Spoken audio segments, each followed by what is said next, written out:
Welcome to an episode of InRange. I'm coming to you today with the most current iteration of the MDR from Desertec, the WLVRN. And I'm excited to do this, and it's been fun and interesting to be part of seeing the progress of this system, this rifle system, the MDR, from when it first hit the market many years ago to today. InRange has been there for the whole trip. We had one of the very first 308 MDRs that came off the assembly line, and I was very impressed with Desertec at the time, and still am, for this reason. The gun, when it first hit the market, had some issues. It had some design flaws, it had some quality control issues, it had some issues with the gas system, and it just was not reliable. And that was a disappointment to a lot of people because there was years of built-up anticipation and wait for the MDR. But instead of freaking out or acting weird, you know what they did? They worked with us and others to fix the gun. And fix it they did. My old MDR from years ago still works wonderfully. It works great in both 308 and in 5.56, although I prefer it in 5.56. And that is one of the examples of a company being good, in my opinion. Nothing is ever going to come out to the market perfect. But if they're willing to work on and fix it and take care of their customers, that's what you want to look for. And that's something Desertec has been exceptional at through their entire iteration of everything that they put out to the market. So we saw the MDR, the MDRX, and now this is the WLVRN, the Wolverine. This is the most product improved modern version of the MDR system. And they've done a lot with this. They've learned a lot from the original MDR and MDRX. And in the process, they've shed a pound. This gun comes in at 7.4, 7.1 pounds, depending on who and how you're weighing it. But that's still a pound less than the MDRX. 7.4 is not a lightweight gun, but a pound is a pound. That is a huge difference. It really does feel very much lighter in the hands and much more nimble when you pick this up compared to an MDR, an MDRX. Also, they've added an extra lug. It's now a 3-lug mounting system for the barrel. That is to increase the accuracy and consistency of how the barrel locks into the system. This does have an easy change caliber system, just like all the MDR series have. You can switch it from 5.56 to 308 to 6.5 Creedmoor, etc. But they have now improved the way this gun locks up, and the barrel locks up into the trunnion, meaning that they've, in theory, improved the accuracy. We're going to test that in this video. Additionally, they have simplified the gun dramatically.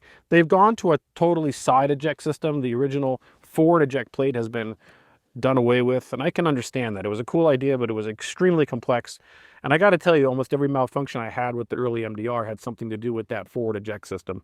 So they've gotten rid of that, and now they have just a side eject. However, it's still easily changed from left or right, so it's completely ambidextrous. And I got to tell you that even as a bullpup, you can still shoot this with the ejection port on the right, even if you're right-handed, by putting it on your left shoulder, because the way it ejects and it deflects the cartridge forward, it's not really a big deal to switch shoulders. But if you're left-handed, you can switch the ejection port from right to left, just like you could in the original MDR. The trigger is now a flat bow style, and I will tell you the trigger has been improved. The trigger on this is exceptional for a bullpup. It really does feel like a match-grade trigger. So in general, they've gone a long way from when the MDR first hit the market and where it is today. So in this video, we're going to talk about all those things: the trigger, the parts reduction, the weight reduction, the improved accuracy. And part of this review is going to be me using this gun at High Desert Brutality coming up very soon in the Cyberpunk division. So this is the Wolverine in all its glory. You can see here the side ejection plate, charging handle, which there is one on each side. You have a magazine release in front of the trigger guard and right into the magazine well, and this is your bolt release. The handguards are still all interchangeable. If you have an old MDR handguard, you can take it off and put it on this, including the Black Label bipod system. So pretty much if you had anything that fits your MDR, you can still put it on the Wolverine. This has the standard Desertec flash hider, which I have left on it. I have not changed anything on this gun to use it in the match. I want it to be as stock as possible for the review. And as you can see, the ergonomics of a bullpup, but in that Desertec style. Now, if you are left-handed, this is easily changed. You pull one screw here, you put this plate on the other side, and you take this plate and put it on the other side. Now, one thing I do want to warn you, and I did have one little hiccup that's caused me a slight delay in getting this review out. When I first got this, these screws were not Loctited in, and they fell out while I was firing the gun. Now, minor, very minor. It was easy to fix. Once I found the screw and put it back in, everything was fine. But what I recommend is that if you get a Wolverine, just decide if you're going to use it right or left-handed. Pull this screw, add a little bit of blue Loctite, screw it back in and let it set. I think they might be changing that in the factory. I don't know. But if you get one, I would recommend that you actually Loctite just that screw right there, and you will save yourself that problem. Of course, it has a QD sling slot socket right here, and you could put any sort of M-LOK accessories on the rail. So as I said, I'm going to be using this at High Desert Brutality in our Cyberpunk division, and while I don't want to do a primary review of any of the accessories on the gun, I do realize I have to at least talk about them, or we are going to see nothing but questions in the comment section, and that's understandable. So High Desert Brutality also has a night vision side match called After Dark, so I've designed this gun to be useful in both of those situations. So what we've got here is a EOTech magnifier, and we've got the Holosun DRS NV. This works both as a digital night vision device, but also a standard optical red dot, which you can open this lens, and you can just have a red dot during the day, turn this on and have night vision, and you can have the red dot superimposed over the night vision, or use the reticle in the night vision, and you can record with this digital night vision camera in day or night. So you're going to see footage from that and this. But so if I want to use just the red dot with a magnifier, there it is. We've got a Steiner Mini IR laser here. Additionally, we've got a Blazer dual head system here with white light on the bottom and an IR LEP light on the top that you can focus the throw with this style here for a greater and lesser degree of throw, with probably a 60 round Surefire mag with this very new Desert Tech Wolverine. Oh, additionally, blast from the past. This came back. Carbon fiber magnetic bipod. Clips right in there. Boop.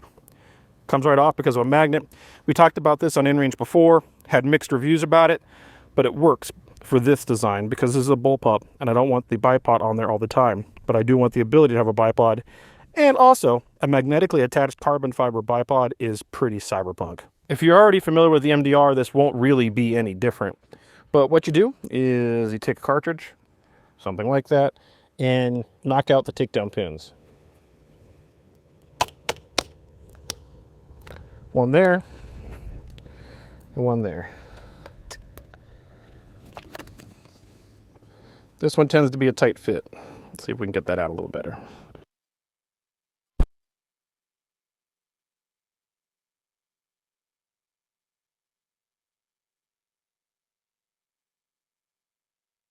Once you pull those pins out, this will slide open, just like that. And that's really all you need to do. You can also take this pin out here and take the entire lower off. No reason to do that. Entire bolt assembly comes out. And that's it. It's an incredibly simple system.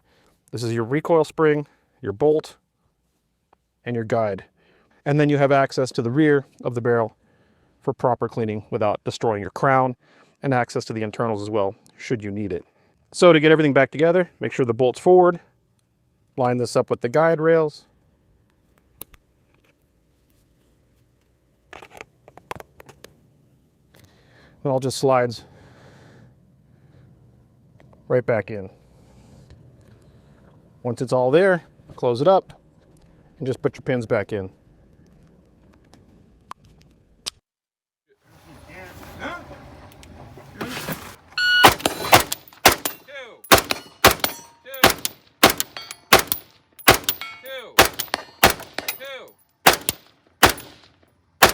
One, two, up the hill. One, hit, hit, hit, through the van. Shooting from inside the van, inside the bay. Spinner.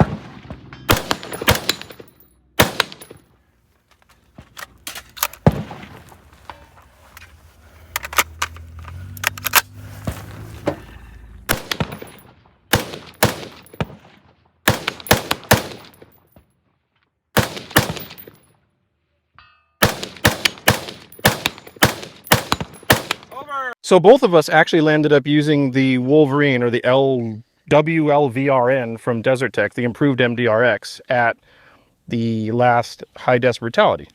And that's a real change for you because it's a bullpup. It's not an AR-15, right? Right. And so why don't you tell the audience how you configured your gun, and then we'll get into the nitty gritty. So I actually purchased at media discount from Desert Tech the 20-inch 5.56 model. And my logic with that is I wanted to have a longer handguard so I could use traditional rifle support methods on barricades and obstacles and stuff like that, which was something that I had a problem with shorter bullpups in my limited experience using it. So got the 20-inch. This one is actually Cerakoted in tungsten, which kind of looks cool and futuristic for Cyberpunk Division. And I have it equipped with a lead and steel Promethean LP1, Juliet 4-power magnifier from SIG, zeroed those at 50 yards. And because this gun has a higher bore offset than an AR-15, zeroing at 50 kind of gives me a 50/300 yard zero. So it can pretty much hold point blank from 50 to 300 and still hit the targets that we have at brutality matches. And I have it equipped with a Rain 3.0 for shooting high desert brutality after dark. And you already saw what my config was, and I'm going to talk more about the DRS NV later. That's not the video today. But there's digital zoom on this plus optical zoom, which I did use at the match. But one thing I should talk about right off the bat is I'm using one of these old school Surefire 60-round quad stacks. This is one of the magical ones that work. This was actually given to me by Jim Sullivan himself. They don't make these anymore. They're off the market now.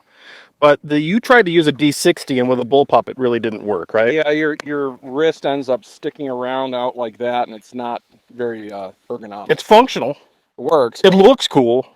But handling-wise, it is not comfortable. So what I ended up using sometimes was Magpul 40-rounders. And sometimes those were more practical to use the bullpup because it's at the rear, supporting off something at the front. The magazine isn't getting in the way like it would if it was an AR-15, like trying to shoot off a roof or something like that. Sure, that makes sense. Additionally, the weight of the bullpup is in the rear, and you can actually use this one-handed quite well because of the different weight distribution, which I actually found quite interesting. You can do this with all bullpups, but it works quite well with this as well. But you were talking to me, and the thing that really surprised me, and I wanted you to talk to the audience more about, was you felt like this gun kind of didn't get in your way, would be a best way to put it. Yeah, so the only substantial difference I had using it versus using one of my ARs was thinking about using the trigger, particularly for distance shots. It is a heavier, longer trigger pull, but it's a decent trigger pull. But handling wise, because the 20-inch model I was using has a long handguard, it didn't interfere with any of the normal ways I would use props and barricades. Okay. The stages I shot fundamentally the same way, as far as like using the props the same way, same target order, etc. The margin of error between my two runs was almost insignificant. It was just a few seconds. Yeah, because you shot twice, one with an AR and one with the Wolverine, right? And you said they were almost exactly the same score. Yeah, I mean, we're talking within like 3 to 5 seconds on most of those. I think that speaks pretty heavily to this being a bullpup that actually is quite viable. Yeah, it's like it's a good trigger. It's fine. Like nice crisp break and an easy reset. Like it's not that long. But what do you say? It's like 6 pounds maybe. Right. So that's the difference. So I'm shooting a Recluse that's 4.5. Yeah. Is this that's probably like 6 to 6.5 with a more reset. It's something I had to consciously think about. So to be fair, that would have affected you with any trigger change, not just because it's a bullpup. It would have been like if you'd put in a regular trigger into an AR-15, that would have been a cognizant difference as well. Right. So my whole life shooting, the action's been where I can see it all the time. So now having it kick out the left side, clearing procedures were something I had to think about a little bit more. Okay. Because normally I can see the ejection port right there, but now I have to do the thing that everyone else does all the time with guns that are right-handed, is roll it over and see the chamber that way. You know, the recoil impulse is very controllable. Real easy to double and triple tap spinners with it at 50 yards. I had some of the 300 to 400 yard targets where I went 1 for 1 shooting with it. And the only other thing I'd probably mention is I did Loctite the covers in place on mine after your experience with them coming aloof. Yeah, so I knew that was a potential. So when I reconfigured it for left-handed mode, which is really easy to do, it's like pop the covers off, rotate the bolt around, put it back together, and then, you know, put the covers back in place. I just blue Loctited them and witness marked the screws to pay attention to that. And that worked for me as well. I had no issues with either of these covers after Loctiting it. My first mag change on the clock with this was in the dark. So that was a bit awkward finding the mag well in the dark. Okay. But most of the time, because there's movement when we're reloading. It wasn't really that much slower in any way because I'm reloading on the move. And sometimes I didn't even need to reload on a stage because I made, accurate enough hits to not need the extra round. And I know people like to say this, that's a training thing, but it really is. I mean, it's just different. It's back here. But honestly, the ergonomics of this with the bolt release being right here is actually really good because you have two mag releases. You have the one in the front, no different than the MRX. You also have this one, which you just push and pull, which is actually the one I tend to use more because I like to pull out my mag and be like more controlled about it. But it will drop free when you hit the button. And then once it's there, you just hit the button and then boom, it goes forward. So something I did, because I haven't trained specifically with this gun, done a lot of like one reload, one drills or anything like that. I just ran the charging handle when I reloaded from bolt lock. Sure. Because regardless of the gun you're shooting, that's a consistent thing. So I kind of defaulted to that when I needed to. This is the case with all of these variants of the MDR is that you can kind of run it how you want. You can run it like an HK where you literally like lock it back like that, and then you can just do the HK slap. You can do that, or you can actually just run the charging handle when it's locked back on an empty magazine, or you can hit the bolt release on this. There's a lot you can do. Magazine catch. Yeah. When I needed to use that, like on the clock, I used the finger placement. Just like an AR, right? Yeah. But when I did it administratively, I tended to come back here and use the one at the rear of the mag well. Yeah, but I would say that Front of the mag well. yeah, either one of them is viable. Right. And unlike the early, they fixed this, but the original Tavor, this is not going to get accidentally bumped. No. It's really well recessed. You actually have to be very diligent and intentional to hit this button. You're not going to, the old Tavor, you could actually hit it with your firing hand and knock a mag out. You're not doing that with this. No, and I kind of like that more for administrative purposes because like I'm pulling in and pulling the mag out at the same time, right? Yeah. So you got 20-inch, I got 16-inch. We had a stage where we were moving in and out of vehicles. This is where a bullpup should shine, right? Do you feel, and this is an honest question, do you feel like it was advantageous that you had a shorter overall length with a bullpup? I didn't have to think about what I was doing with the gun as much, like because we actually did it during the daytime and at night. Yep. And at night, it felt a lot better going through there with the bullpup. Sure. Not having any ambient illumination inside the van passing through there. So a little bit handier moving through those confined spaces. A little bit handier shooting from inside the vehicle, too, like across the dash. Yeah, it is. Because we're in there and you're just kind of pointing and it doesn't really get in the way. No, and your magazine isn't interfering with, like, getting your gun across the dash at all. No, that's a good point. You could get further forward with the gun and not have anything interfere with it. Yeah, but like you said, moving through and out, like with a regular full-length AR, especially a 20-inch, you're probably going to have to, like, shoulder it. Dismount it and then bring it up like this and then push it back out. Now you can do the same thing with the bullpup, but in doing that now it's even shorter, right? I mean, there is nothing here in front of me for moving around things or around cover. It's very easy to do. Right. So overall, are you saying you're now a bullpup convert? It was fun. It was different. I like our Cyberpunk division as the place to use new, weird, different things. Sure. The one negative is the handguard here doesn't retain zero. I did have a visible laser on it. Yes. And I didn't use it at night. I was just playing around with it. Yep. And it shifted quite a bit after zeroing it that wouldn't even be able to hit targets at 50 yards. So the handguards on the MDR, MDRX, and Wolverine are all interchangeable. You could take a handguard off an MDR and put it on an MDRX. You could take a handguard off an MDR and put it on the Wolverine. They didn't change that at all. That said, this is just plastic, and it is very flexy. So if you're going to use some sort of, and I have an IR laser on here near the rear, and it actually is okay near the rear because it flexes more near the front than the rear. But if you're intentional about it and you really want to do it right, any sighting system needs to be mounted on this metal rail, which is part of the receiver. Or you're going to want to change out the handguard to something that's going to be more rigid. Like, so for example, there's the Black Label bipod system you can put on here. And while that's not as good as, like, it's not as rigid as it could be, it's far more rigid than this polymer one. So if you're looking about mounting something that has something to do with a sighting system forward of the metal rail, you're going to want to change out your handguard. That's just how it works. And that's not really unique to this. That's unique. That's just how it works with any gun that has a polymer handguard as a default. And also, I know you've taken it apart, cleaned it and all that. It's actually really straightforward. Yeah, it's not very complex internally. I think they made the right call, like removing, I think, 40 parts from the design, from the MDR and the Wolverine. I honestly didn't like the MDR when we used it before. Yeah, I remember that. In part because it was too hard to definitively clear. and see the chamber. Well, yeah, that forward eject system was a real problem. That's another thing. Even from a safety perspective, this is preferable, right? Yes, it's much easier administratively to make sure the gun is empty at the end of a stage than with the MDR. You can visually see it. You can actually still stick your finger in there too if you wanted to like if you're in the dark and want to physically tell. But this little ejector or the forward, like what's the word, a deflector, is still good enough that if you switch shoulders, it actually won't interfere. It'll go forward. So overall, I'm going to say, and this is I want to hear yours as well. Overall, I'm going to say Desert Tech has perfected their design. Yes, I was not interested in the MDR. This is an interesting gun. Having used it in 5.56, I'm interested in giving it a try in 308 now. That's a huge, huge statement from someone like you that's so AR-centric, frankly. A pound less, more accurate with better mounting system for the barrel, which retains accuracy. The reduction of parts, simplification, the reliability has been superb. Ability to change it for left or right eject, overall ergonomics, everything about it works. Like, this is the bullpup now, in my opinion.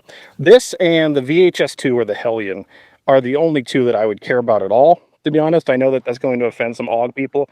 The AUG people are very loud all the time. But the reality is, if I was going to pick up a bullpup, I'm going to pick up this one.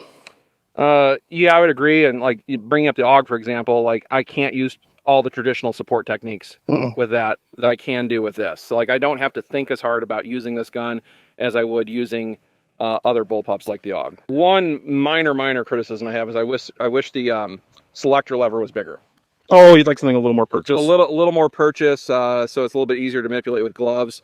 It's serviceable, it works, but if I had my druthers, I'd put a little bit bigger nub on that thing. Well, let me tell you, that's one of the worst parts about the VHS2 or the Hellion. The safety's way high and very awkward to operate. This is at least in the right place. Yes, it's in the right place. It feels like a 45-degree AR selector. I just like a little bit bigger nub on it. So anyways, overall, you bought this one, although at a discount. Yeah, paid just over $1,600 for it. And to all fair disclosure, Desert Tech did send this one to me for free for the channel. Although we have InRange has a long-lasting relationship that's been positive with Desert Tech. From the original MDR when it came out, which didn't work when it was released, and working with them to make it work, which we got to that point, and they've made big improvements. And from that first iteration to this gun, it's a different beast. This thing is phenomenal. Yeah. Industry people out there, you want intelligent feedback on your guns, talk to us. Or at least get some early ones out to people you trust that'll actually give you real world testing. Right. Because just standing on a square range or even firing 100 rounds with a magazine, not in environments, doesn't teach you anything. Honestly, if there's a timer and there's dirt involved, stuff goes wrong. So first of all, Desert Tech, good job. This is a phenomenal gun. I really appreciate it and love it. The only thing about this that I don't like as much as my What Would Stunner Do is it's heavier.